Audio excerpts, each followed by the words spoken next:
అసలు సనాతన ధర్మానికి ఎంత గొప్ప చరిత్ర ఉందో తెలుసా అంటే, ఏం గొప్ప చరిత్ర అండి. మాదంతా అప్పట్లో మా వాళ్ళు కుల వివక్ష చూపించి, ఆ కులాన్ని తొక్కేసారు, ఈ కులాన్ని తొక్కేసారు అంటాడు. నిజానికి ఈడికి అక్కడ ఏం జరిగిందో ఎవరికీ తెలీదు. ఈరోజు సతీ సహగమనం గురించి మాట్లాడతారు పెద్దోళ్ళందరూ చాలా తోపుల్లాగా. సతీ సహగమనం ఎక్కడ జరిగింది? ఒక 10 ఇన్సిడెంట్స్ రికార్డెడ్‌గా చూపించమని చెప్పండి. ఎక్కడా చూపించరు. పోనీ హిందూ గ్రంథాల్లో ఎక్కడైనా లిఖితపూర్వకంగా ఉందా? వేదాల్లో గాని, ఉపనిషత్తుల్లో గాని, ఇతిహాసాల్లో గాని, పురాణాల్లో గాని? ఎక్కడా లేదు. కానీ హిందూ ధర్మం అంటే స్త్రీలను చంపేస్తారు, బలవంతంగా భర్త చనిపోతే భర్తతో పాటు తోసేస్తారంటారు.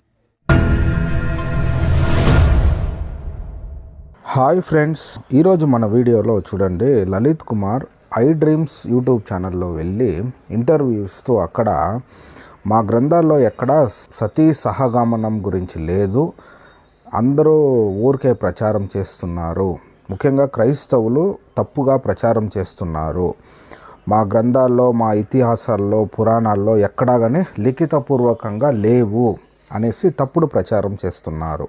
కాబట్టి మనము ఈ వీడియోలో లలిత్ కుమార్ గారు చెప్పింది తప్పు, హిందూ గ్రంథాలలో పురాణాలలో ఇతిహాసాలలో సతీ సహగమనం గురించి ఉంది అనేసి మనము ఈ వీడియోలో నిరూపిస్తాము. చూడండి, ఆయన అడిగినట్టుగా 10 పాయింట్లని మనము ఈ వీడియోలో ఆయన చెప్పినట్టుగా ఆయన లేదు అంటుండో అయితే మనం ఉంది అనేసి 10 పురాణాలలో మనము రెఫరెన్స్ సమేతం ఇచ్చి చూపించి మనం నిరూపిద్దాం. ఈ వీడియో చూస్తున్న ప్రియ వీక్షకులారా, మీరందరూ జాగ్రత్తగా గమనించాల్సిన ఒక ముఖ్యమైన విషయము, సతీ సహగమనం గురించి క్రైస్తవులు చెప్పింది తప్పుడు ప్రచారం కాదు, వాళ్ళ యొక్క గ్రంథాల్లో ఉన్న వాటినే వాళ్ళు చెప్పిండ్రు. ఇది అబద్ధం కాదు, రెఫరెన్స్ సమేతంగా చూపిస్తాను.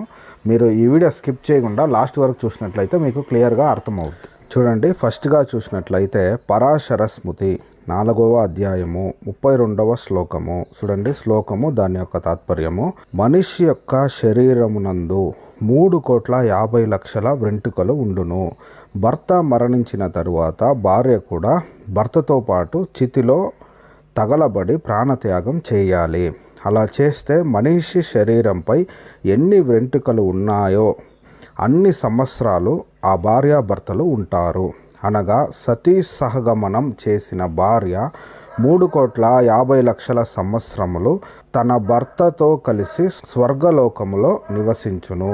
చూడండి, సతీ సహగమనం చేస్తే భార్య తన భర్తతో పాటు స్వర్గంలో నివసిస్తుందంట.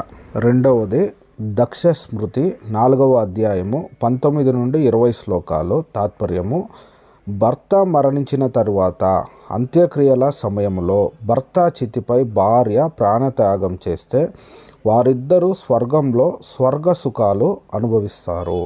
చూడండి, సతీ సహగమనం చేస్తే వారిద్దరూ స్వర్గంలో స్వర్గ సుఖాలు అనుభవిస్తారట.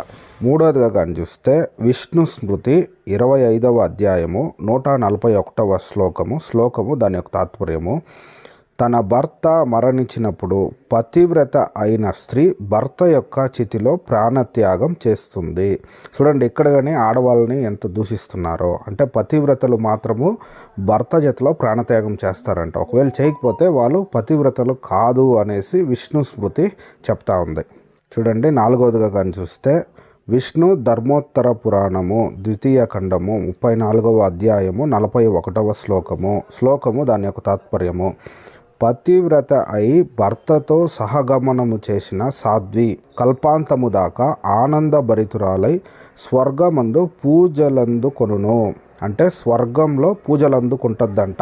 చూడండి, 5వదిగా కానీ చూస్తే వ్యాస స్మృతి 2వ అధ్యాయము 53వ శ్లోకము దాని యొక్క తాత్పర్యము, ఒక బ్రాహ్మణుడి భార్య మరణించిన తన భర్త చితి మీద అగ్నిలో తగలబడి చనిపోవాలి లేదా జీవితాంతం బ్రహ్మచర్యాన్ని పాటించాలా. చూడండి, వ్యాస స్మృతిలో కానీ రాయబడి ఉంది, ఒక బ్రాహ్మణుడి భార్య తన భర్తతో పాటు అగ్నిలో పడి చనిపోవాలని ఉంది. 6వదిగా కానీ చూస్తే అగ్ని పురాణం 222వ అధ్యాయం 19 నుండి 23 శ్లోకము దాని యొక్క తాత్పర్యం కానీ చూస్తే, చూడండి, భర్త మరణానంతరము బ్రహ్మచర్యము పాటించుకొను స్త్రీ స్వర్గమునకు వెళ్ళును. మరణించిన భర్త చితిపై అగ్ని ప్రవేశము చేసిన స్త్రీ కూడా స్వర్గము చేరును. చూడండి, భర్త చనిపోతే అతడితో పాటు అగ్ని ప్రవేశం చేసే స్త్రీ కానీ స్వర్గానికి చేరద్దంట. 7వదిగా కానీ చూసినట్లయితే కూర్మా పురాణం పూర్వార్థం 34వ అధ్యాయం 108, 109 శ్లోకాల్లో శ్లోకము దాని యొక్క తాత్పర్యము. భర్తతో కలిసి అగ్నిలో సహప్రవేశం చేసిన స్త్రీ భర్త బ్రాహ్మణుడు కృతజ్ఞుడు మహాపాతక దూషితుడైనను పరిశుద్ధుడగును. అంటే భర్త ఎటువంటి దుర్మార్గుడైనా మంచివాడైనా కానీ భార్య సహగమనం కానీ చేస్తే భర్త వచ్చి పరిశుద్ధుడు అవుతాడంట. చూడండి, తర్వాత చూస్తే 8వది నారద పురాణం పూర్వార్థం 7వ అధ్యాయం 44 నుండి 46 శ్లోకము దాని యొక్క తాత్పర్యము. చాలా కాలము గడిచిన తర్వాత ఆ బాహువు వ్యాధిగ్రస్తుడై ఔర్వ మహర్షి ఆశ్రయము సమీపమున మరణించెను. గర్భవతిగానున్న బాహువు చిన్న భార్య చాలా కాలము పలు విధములుగా విలపించి సహగమను చేయుటకు నిశ్చయించుకొనెను. ఎండు కట్టెలను తీసుకొని వచ్చి చితిని పేర్చి మిక్కిలి దుఃఖముతో భర్త దేహమును చితిపై పరుండబెట్టి తాను చితిని ఆరోహించుటకు సిద్ధపడెను. చూడండి, ఇక్కడ స్త్రీ ఏం చేస్తుందంటే తన భర్త చనిపోతానే బాధపడి దుఃఖపడి తాను కానీ చితిలో పడేదానికి సిద్ధపడినట్టుగా నారద పురాణం చెప్తా ఉంది.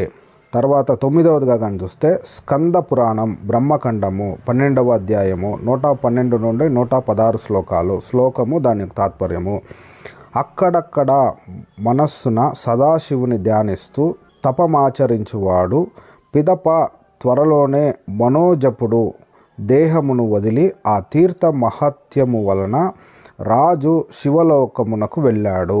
అతని భార్య సుమిత్ర కూడా అతని శరీరమును కౌగిలించుకొని చితిని అధిరోహించి ఆమె కూడా అదే లోకమునకు చేరెను. చూడండి, రాజు యొక్క భార్య అయిన సుమిత్ర కూడా తన భర్తతో పాటు సతీ సహగమనం చేసిందని స్కంద పురాణంలో రాయబడి ఉంది. తరువాత 10వదిగా కానీ చూస్తే బ్రహ్మపురాణం 30వ అధ్యాయం 25 నుండి 30 శ్లోకాలు ఇక్కడ కానీ చూసినట్లయితే శ్లోకము దాని యొక్క తాత్పర్యము. ఈ ప్రజ్వలించు నగ్లిలో ప్రవేశించి ఆ చిరకాలములో నేను పితృలోకమును నా భర్తకు ప్రియమైన దాని నగుదును. ఓ పుత్రులారా, మీరు ఈ విషయంలో నాకు అడ్డు చెప్పవద్దు. నేనేమి తండ్రితో పాటు సహగమనం చేసేదను అని పలికి దృఢ నిశ్చయురాలైన రేణుక అగ్నిలో ప్రవేశించి సతీ సహగమనం చేయటానికి దృఢంగా నిశ్చయించుకొనెను. ఇక్కడ కానీ చూస్తే చూడండి, భర్తతో పాటు సహగమనం చేయడానికి రేణుక అనే స్త్రీ కానీ సిద్ధమైనట్టుగా బ్రహ్మాండ పురాణం 30వ అధ్యాయంలో రాయబడి ఉంది. చూడండి, ఈరోజు ఈ వీడియోలో హిందూ గ్రంథాలలో సతీ సహగమనం గురించి రాయబడి ఉందని మేము 10 పాయింట్లు చూపించి నిరూపించి ఉంటాను. చూడండి, మీరు ఎవరైనా యూట్యూబ్ ఛానల్లో ఇంటర్వ్యూ చేయాలంటే గ్రంథ పరిజ్ఞానం ఉన్నటువంటి వారిని పిలిచి ఇంటర్వ్యూ చేస్తే ఇంటర్వ్యూ బాగా ఉంటుంది. చూసే వాళ్ళు కానీ సత్యాన్ని తెలుసుకుంటారు, లేకపోతే అసత్యం ఇలానే ప్రచారం అవుతూ ఉంటుంది. దయచేసి ఈ వీడియో చూస్తున్న ప్రతి ఒక్కరూ మీరందరూ సత్యాన్ని తెలుసుకోవాలా, సత్యాన్ని అంగీకరించాలని ఈ వీడియో చేసి అప్లోడ్ చేస్తున్నాము. దేవుడు మిమ్మల్ని ఎక్కువగా కాపాడునుగాక. ఆమేన్.